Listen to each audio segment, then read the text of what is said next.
You are tired. I know. It seems to you that the battery is dead, the future is foggy, and every day is just Groundhog Day. Psychologists would call this burnout, but Jack London would call it dying alive. This man knew everything about burnout. At 20, he was a poacher, a sailor, a tramp. He starved in Alaska, died of scurvy, and hauled loads that broke horses' backs. And he survived. Not because he was lucky, but because he discovered a formula for how to get energy when there is none, how to force yourself to get up when you just want to lie down in the snow and fall asleep forever. Today we will analyze 4 of his main books, and this will not be a school summary.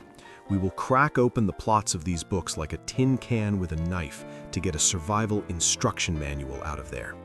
We will walk the path from a beaten dog to a superhuman. And at the very finale, I will give you that very secret technique of the last match, a psychological trick that London used when there were 0 chances for salvation. Watch until the end. Perhaps this video is that very slap in the face that will bring you back to life. Let's start with the base. Many remember The Call of the Wild as a book about a doggy. Forget it. This is a horror about how the psyche breaks. The main character, the dog Buck, lived in the Sun Valley. He was an aristocrat, slept on a rug, ate from hands, but he is stolen, sold, and sent to hell, to the Klondike. And here is the key moment. Buck sees for the first time how a man in a red sweater takes a club.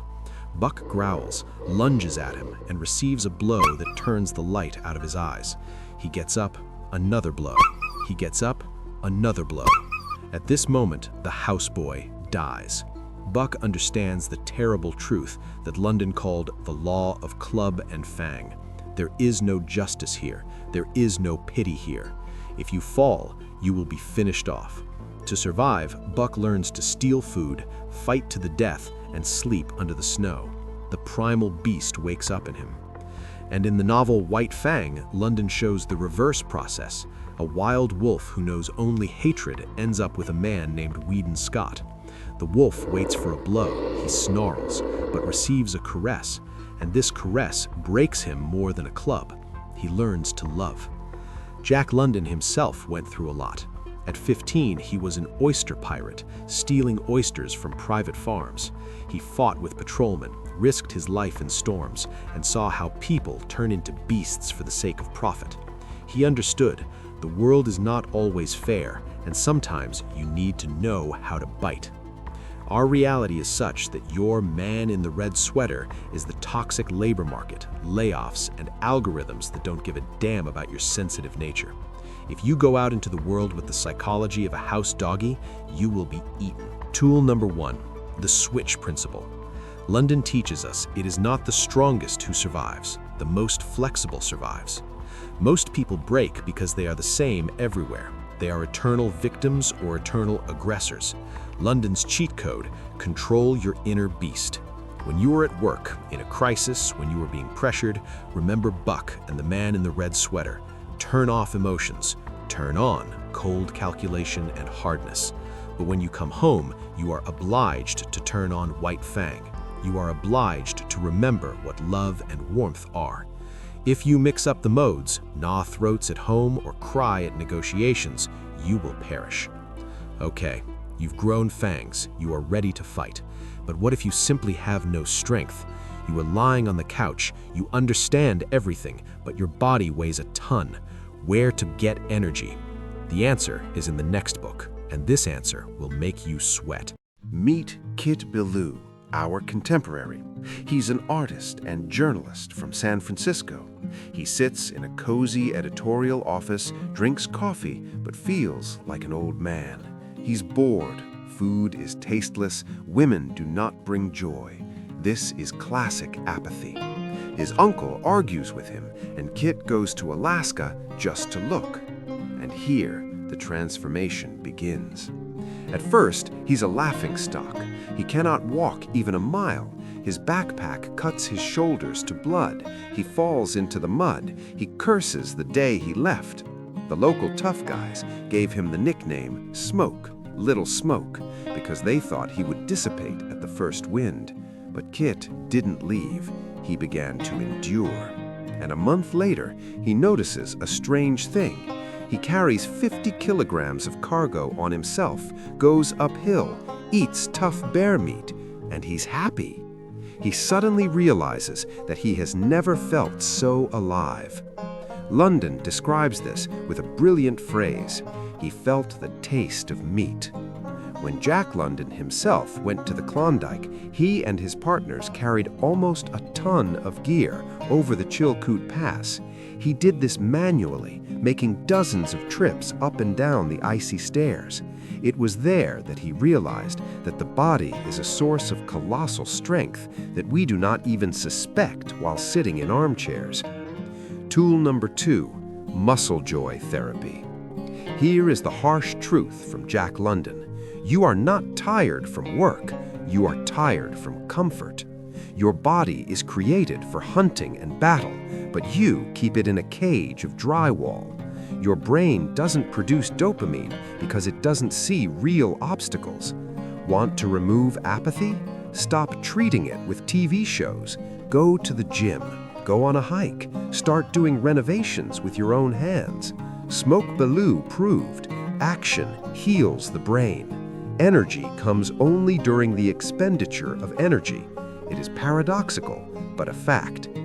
The body's energy is fuel, but if your soul has burned out from anxiety because thoughts in your head are screaming about problems, you need the mental calm of Marcus Aurelius.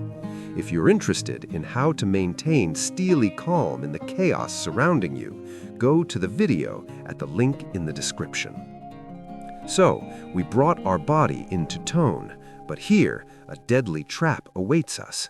London warns, one can be strong, one can be rich, one can be a genius, and at the same time be a walking corpse, like the hero of the next book. In the novel The Sea Wolf, we find ourselves on the schooner Ghost, and we meet its captain, Wolf Larsen.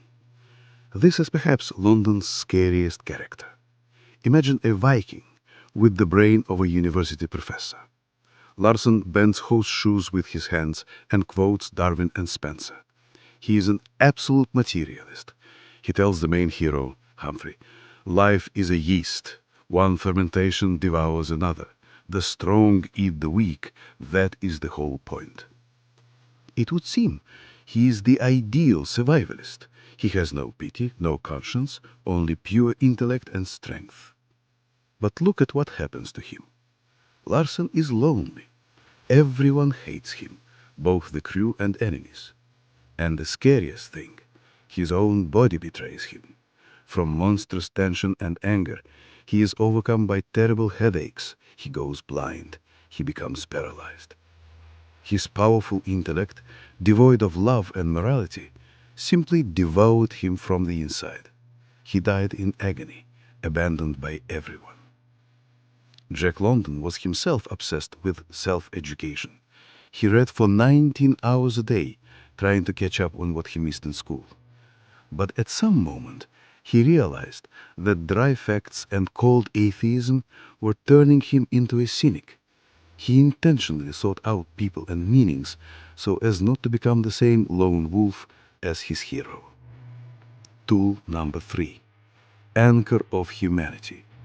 London shouts to us, one mind is not enough. It is fashionable now to be cynical, cold and calculating. We believe in data, in charts, but we forget about the soul. And Wolf Larsen is a warning. If you become only strength and intellect, you will turn into a monster that will destroy itself. The cheat code is this: be strong like Larsen, but intentionally keep stupid kindness in yourself. Help the weak, love someone, not for profit, but to preserve sanity. Strength only makes sense when it serves something greater than your ego. But even if you are smart, strong and kind, the last enemy remains, the most insidious one. It was he who killed Jack London himself. It was he who killed his favorite hero, Martin Eden. This is a trap that each of you dreams of falling into. The story of Martin Eden is a mirror of Jack London. A simple, rude sailor falls in love with Ruth, a girl from high society, gentle, educated. Martin understands there is an abyss between them, and he decides to jump over this abyss. A crazy race begins. Martin sleeps 4 hours a day. He reads thousands of books. He writes stories that no one publishes. He starves, pawns his coat to buy postage stamps and send manuscripts. He is obsessed with the goal. He believes, here I will become a great writer, get Ruth, and then life will begin. And what happens? He achieves everything. He becomes famous, rich. Ruth comes to him herself. Publishers beg for a book, but Martin looks at them and sees emptiness. He realizes that people love not him but his fame, that Ruth is a dummy bound by rules, that success is tinsel. His dream came true, but inside him everything burned out. In the finale, he gets on a steamship, climbs out the porthole at night, and swims into the depths, forcing himself not to surface. When Jack London became the highest-paid writer in the world, he built the Wolf House, the castle of his dreams. But a few days before the move, the house burned down. London stood on the ashes and realized everything he chased was dust. Only who you are in the process of creation matters, not what you own. This is the main trap of our century. We run for the blue check mark, for the position, for the million. We think, here I will buy an apartment and start living. Tool number 4, thrill of the process. This is called achievement depression. Martin's mistake, and London's own, was that they lived for the finale. Remember, the result does not matter. Martin was truly alive and happy not at the end when he became rich, but in the middle, when he sat in a cold closet, gnawed on a rusk, and wrote his texts. Happiness was in the struggle. Stop waiting for tomorrow to be better. Happiness is how you solve problems today. Friends, I know that not everyone will watch this video to the end, and that is good. This channel is not for those looking for fast food for the brain. If you are one of those thinking people who love to reflect on books and are not afraid to ask themselves uncomfortable questions, I invite you to become part of our community. Subscribe so we don't get lost. Here, we will continue to seek wisdom in texts that change destinies. And now, a bonus, the promised formula. In the story To Build a Fire, a man freezes in the forest at -50. His hands are frozen, he doesn't feel his fingers, and he has the last match left. If he lights it, he survives. If he drops it, he dies. At this moment, he doesn't think about the past, doesn't think about plans for the year. His whole world narrows to one point, to the sulfur head of the match. This is London's technique for fighting panic and apathy.